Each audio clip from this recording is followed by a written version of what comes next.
Ringo Starr utterly hated George Harrison. Now we know the reason why. He was the heartbeat of the world's greatest band, yet for most of his life, he fought to be heard. Ringo Starr, born Richard Starkey on July 7, 1940, in Dingle, Liverpool, wasn't born into fame, he was born into struggle. His father walked out when he was only 3, and his mother, Elsie, worked tirelessly just to keep food on the table. Life was hard, and sickness struck early. As a child, Ringo spent years in hospitals battling peritonitis and tuberculosis, illnesses that nearly cost him his life. He missed school, friends, and a normal childhood. But inside those lonely hospital walls, something began to grow: rhythm. He started drumming on bedpans, trays, and anything that made a sound. Without even knowing it, the sick boy from Liverpool was laying the foundation for one of music's most recognizable beats. Before fame found him, Ringo worked wherever he could, as an apprentice joiner, a machine operator, anything that paid the bills. But music was in his bones. He fell in love with the sounds of skiffle and early rock and roll, and before long, he was drumming with local bands around Liverpool. His timing, energy, and infectious personality made him stand out. By the late 1950s, he joined Rory Storm and the Hurricanes, one of the city's most popular groups. On stage, he wasn't just playing drums. He was performing, smiling, lifting the crowd's spirit. Then, destiny struck. In 1962, when the Beatles dismissed their original drummer Pete Best, they called Ringo. John Lennon, Paul McCartney, and George Harrison had found their missing piece. His arrival completed the lineup that would change music forever. As the Beatles' drummer, Ringo became known for his steady hands, his reliability, and his ability to make complex rhythms feel effortless. His drumming wasn't flashy, it was soulful.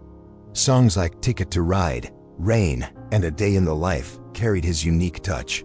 He once said, "I'm not the best drummer in the world, but I'm the best drummer for the Beatles."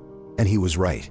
His natural timing, humility, and humor gave the band its heartbeat. Beyond the drums, Ringo brought personality. His warmth and wit made fans adore him. He sang lead on some of the Beatles' most beloved songs, With a Little Help from My Friends, Yellow Submarine, and Octopus's Garden. Those songs reflected exactly who he was: playful, kind, and full of wonder. While John and Paul wrote the hits and George chased spiritual truth, Ringo brought laughter and light. When the Beatles split in 1970, the world thought it was over for him, but Ringo refused to fade. He stepped out from behind the kit and proved he was more than just the drummer. That same year, he released 2 solo albums, Sentimental Journey and Beaucoup of Blues. They show his range, exploring jazz, pop, and country. But it was his 1973 album, Ringo, that made him a solo star. The record produced hits like Photograph and You're 16, both of which topped charts around the world. His cheerful, down-to-earth charm made him relatable. He was still the same Liverpool lad fans had fallen in love with. He also reconnected with his old bandmates. Despite the Beatles' breakup, the spirit of brotherhood never completely died. Ringo collaborated with John, Paul, and George on various tracks, living proof that their musical bond was eternal. Ringo's career didn't stop at music. He found success in acting, appearing in films like The Magic Christian 1969. Alongside Peter Sellers, That'll Be the Day 1973, and Caveman 1981. His charm translated naturally to the screen, funny, authentic, and likable. But perhaps his most unexpected role came years later when he became the beloved narrator of Thomas the Tank Engine and Friends. Generations of children grew up listening to his warm, friendly voice. As decades passed, Ringo continued to tour the world with his all-star band, a rotating group of musicians from different eras. His shows became celebrations, not of fame, but of music, unity, and friendship.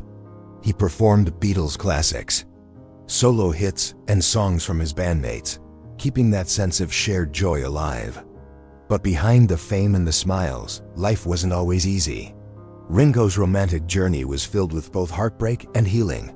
He met Maureen Cox, a teenage hairdresser from Liverpool in the early 1960s when Beatlemania was exploding.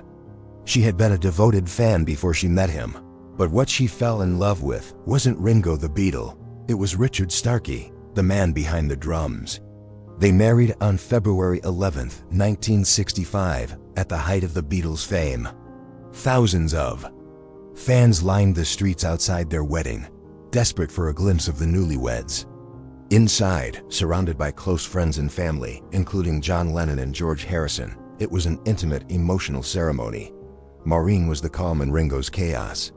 While he toured the world and lived under the crushing weight of stardom, she took care of their home in England and raised their 3 children, Zach, Jason, and Lee Starkey. Zach later followed in his father's footsteps, drumming for The Who and Oasis. But fame can be cruel. The long separations, the pressure, and the temptations of the rock and roll lifestyle took their toll. After the Beatles' breakup, Ringo spiraled into heavy drinking and self-destruction.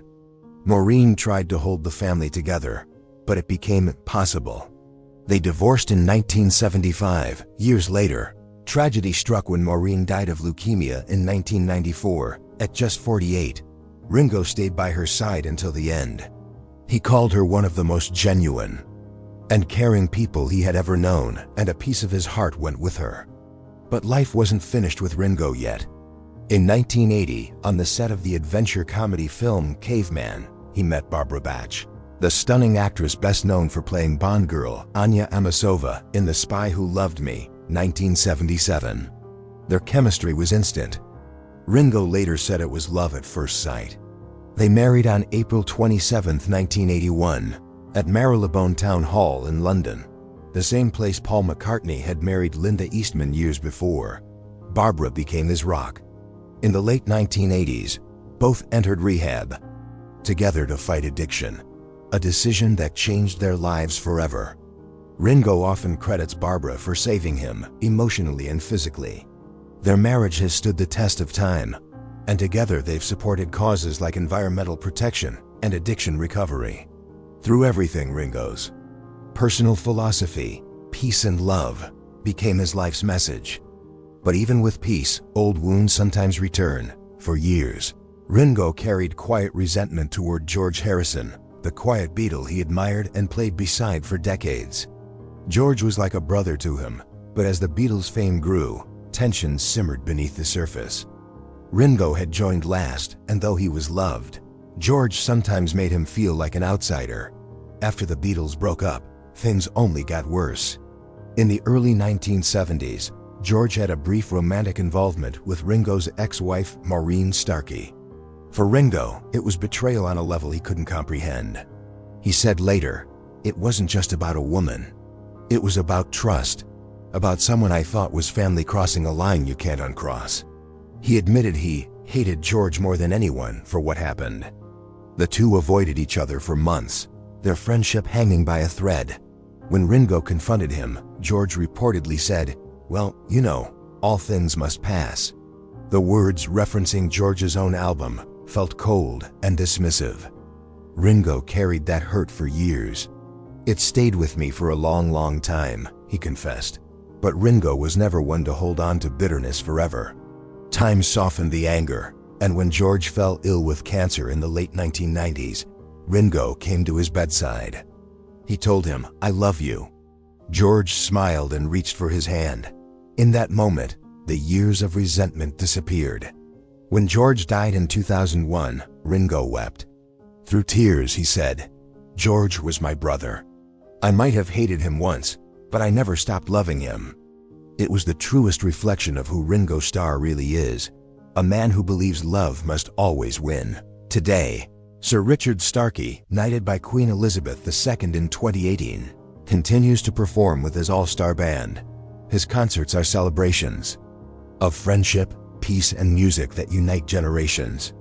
Younger drummers still study his technique, his restraint, precision, and musical sense. He never played to show off. He played to make the song feel alive. Ringo Starr proved something powerful. You don't have to be the loudest to be legendary. You don't have to lead to leave a mark. Sometimes being the heartbeat is enough. From that hospital bed in Liverpool, where he first tapped out rhythms on cold metal trays. If his story moved you, don't forget to like, share, and subscribe, because legends like Ringo Starr deserve to echo forever. Thanks for watching.